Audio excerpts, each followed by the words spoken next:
Hello, I'm Fred Schneider, and you're tuned in to the Weekly Report, a look at news and insight related to programs and services provided by departments of the City of Kansas City, Missouri. The city's animal shelter will host a Home for the Holidays campaign from December 14th through the 23rd to encourage residents to adopt or foster a pet. During this campaign, residents who adopt a cat or dog may choose their own adoption fee.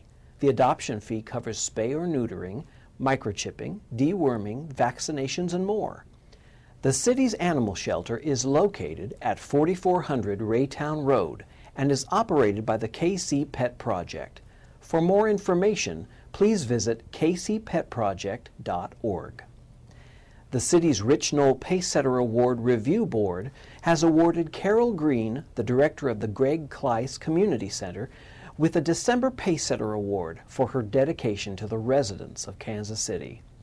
Green coordinated many of last summer's efforts to provide youth with safe activities, including Club KC and the mayor's Rock the Block party. All right. Councilman Wagner. Thank you, Mr. Mayor. It is always a pleasure during this time of every month to talk about our original Pacesetter.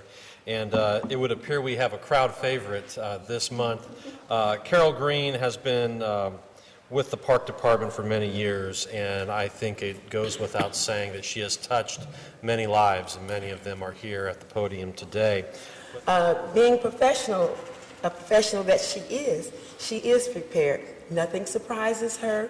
I would rush in and say, something happened, and she said, okay, it's fine, and she would take care of it. So we need more like you, Ms. Green, but I'd like to congratulate you. You're a great choice.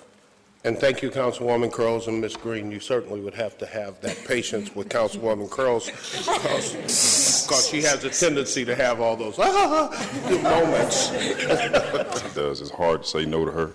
Anytime she has a new initiative or she calls you, it's just difficult to say no to somebody that works so hard, knowing that she wants the very best for whatever she's doing. So I want to thank you.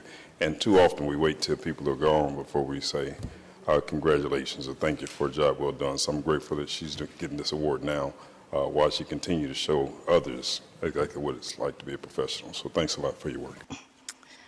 First, giving honor to God, Almighty God, to the Honorable Mayor James and the entire City Council, I am grateful.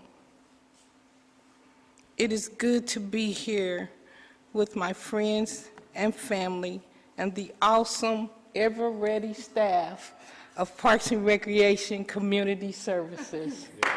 Ever-ready.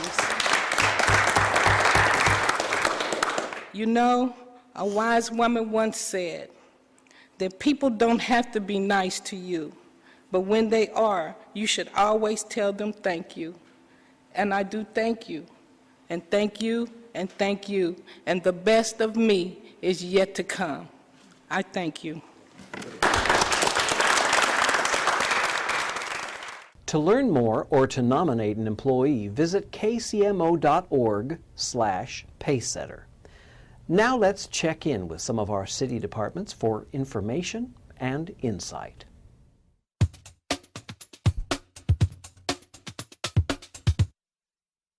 Hi, I'm Janet O'Hagan with Kansas City Convention and Entertainment Facilities, inviting you to celebrate the holidays and winter season with us.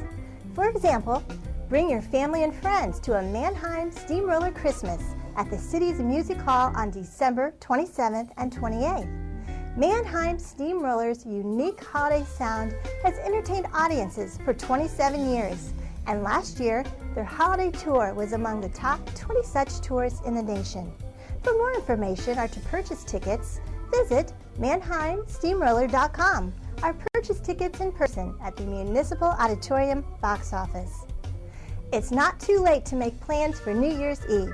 Greet the new year in the Grand Ballroom at the city's Convention Center. Enjoy a fabulous buffet dinner, party favors, casino tables, photo booths, a character artist, live entertainment, and a balloon drop at midnight. For more information or tickets, call 816-513-5015. Interested in outdoor adventures? Don't miss the Kansas City Boat and Sports Show at the city's Bartle Hall from January 10th through the 13th.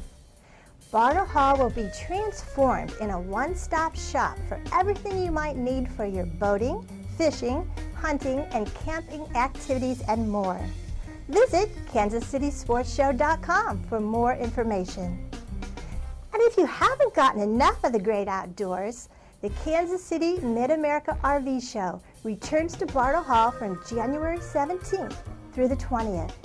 This is the largest consumer show in the Midwest dedicated to the RVing lifestyle, featuring more than 200 booths, plus all the best priced products, accessories, and RV-related services available on the market. To learn more about the events taking place at the Kansas City Convention and Entertainment Facilities, visit kcconvention.com and click on the events calendar or call 816-513-5000.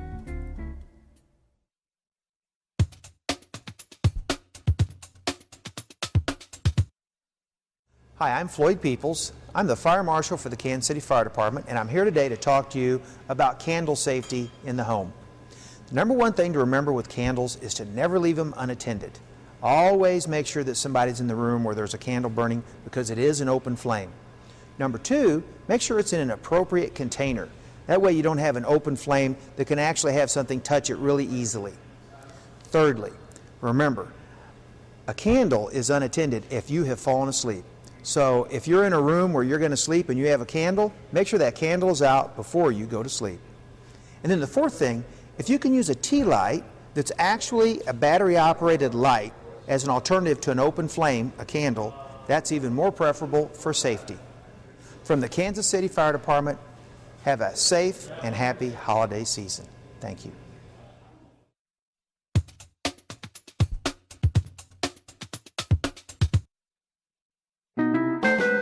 Now is the time to give the gift of fitness and health. Kansas City, Missouri Parks and Recreation Department's gift certificates. Monthly and annual gift certificates are available for use at any of our Kansas City, Missouri Parks and Recreation community centers. It's a perfect gift for parents, kids, grandparents, families, and friends. Visit one of our community centers and purchase one today. Those gift certificates in the amount of $200 is a $150 savings over the $350 value. We also have a monthly membership gift certificate for $25, which is a $10 value over the $35 normal cost. Visit our website today at www.kcmo.org/parks. Also, join us at our free Healthy Hour at any of our community centers on Fridays from 4 to 6 p.m. Make Healthy Hour your time to release stress, support better health, and get familiar with our centers. Every Friday from 4 to 6 p.m. through December 2012. Come experience the excitement and benefits. It's a great way to take the stress out of a long work week.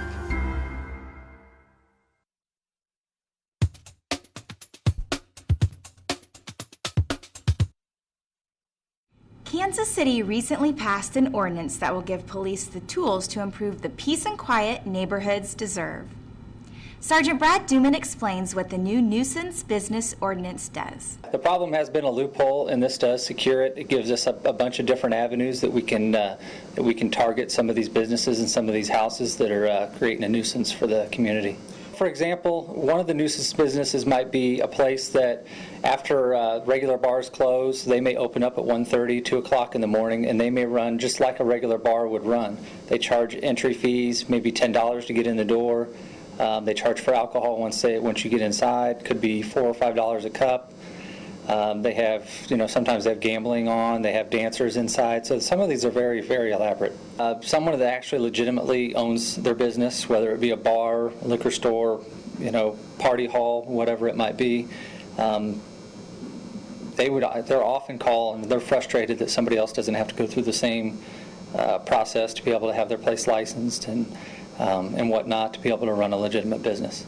Prior to this ordinance, frustrations would be that we didn't have the teeth to be able to fight them, and we didn't have a real good city charge to be able to combat the plaguing problem. And this gives us a lot more tools in our tool belt to do it. The officers do have a lot of discretion. And for example, this ordinance allows them, if they say they went into a frat party or a party that's just occurring on one night, whether it's Friday or Saturday, and the neighbors had called 2 or 3 times, there's cars parked all over up and down the street, neighbors can't get home, there's loud music, kids drinking. It fits all the criteria. If they go into the place and they say, everybody, you guys got to leave, this is creating a nuisance party, and if they decide they don't want to leave, then they can also be subject to arrest. Or, before we didn't have the teeth to be able to do something like that. The frequency that these things happen at is actually quite alarming. They happen, at any given time. There's 3 or 4 of them, going in the city. And now they change because a lot of these places, the owners rent to different people, and the individuals that rent the buildings or the house will then run a party through it and make quite a bit of money through it. People will rent out large buildings, and they'll keep them for a long period of time, and they'll run parties once or twice a month. And you factor in 150 people at $10 a head plus alcohol, food, gambling, whatever else they're making, and these places are making quite a bit of money. They deserve an ordinance like this just because, one, these parties are a huge nuisance to them. There's cars always up and down the street. It brings with assaults, shootings, loud music. Trying to sleep through the hours with something like this going on, 2 or 3 houses down from you is almost impossible. People get up in the morning and their neighborhood's littered with trash. So these have been a very, very big problem for the community for a long time. As a result of the nuisance business ordinance, the quality of life should improve not only in the reduction of noise, but will also make neighborhoods safer as well. I'm Officer Shelley Gaddis. Have a safe week.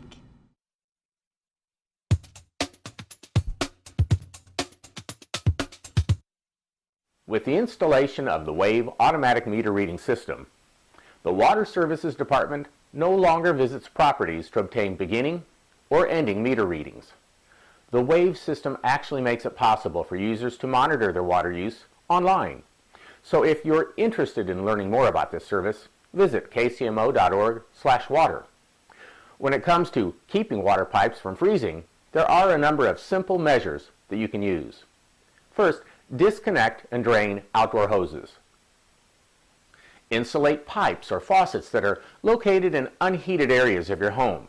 You can find pipe insulation at many local hardware and home improvement stores. Pull the tubing apart and slip it over the pipe. This will help provide some level of insulation against the cold. Sealing off access doors, air vents, and cracks helps keep cold air out. Spray foam is an easy way to seal cracks around doors and windows. If you have a faucet on the exterior walls of your home, like I have in my kitchen here, it's a good idea to keep a small trickle of water moving through the pipe on an extremely cold night. A pencil lead thin stream is really all that's needed. It's also advised that you keep the cabinet door below the faucet open to let a little heat in. It's also a good idea to know where the master water shutoff is in your home. This way, should a pipe freeze or burst, you can turn off the water. When pipes freeze, never use an open flame to thaw the frozen pipe. A handheld dryer such as this is a better way to thaw the pipe slowly, but make certain that you have some towels on hand just in case there's an undetected crack in the frozen pipe. If your pipes do break and water is leaking into your home, emergency water cutoff is available from the city. Call 311 or 513-1313. For more information, visit kcmo.org/water. In observance of the Christmas and New Year's holidays, city offices and the 311 Action Center will be closed on Tuesday, December 25th and Tuesday, January 1st, and curbside trash and recycling collection will be delayed 1 day, both weeks, for most residents. For example, residents who usually have Tuesday collection will receive the service on Wednesday, December 26th and Wednesday, January 2nd. Residents who usually have Friday collection will receive it on Saturday, December 29th, and Saturday, January 5th. Residents who usually have Monday collection will not be affected. In addition, the week following Christmas is a no-tag period for trash collection in the city. During this period, residents may set out more than 2 bags of trash without tags. The city's Homesteading Authority will hold a ribbon cutting to celebrate the completed refurbishing of a foreclosed home that was donated to the city by Bank of America. The event will take place on Tuesday, December 18th at 10 a.m. at the home located at 2023 Garfield Avenue. Bank of America is in the process of donating 16 blighted properties to the Homesteading Authority. Of those homes, 10 are expected to be repaired and sold at discounted prices to homeowners, and 6 will be demolished. For more information, please visit kchomesteading.org. For more information about any of today's stories, please log on to kcmo.org, scroll to the bottom right-hand corner, and click the Weekly Report for links. That does it for this edition of the Weekly Report. I'm Fred Schneider. Have a great week.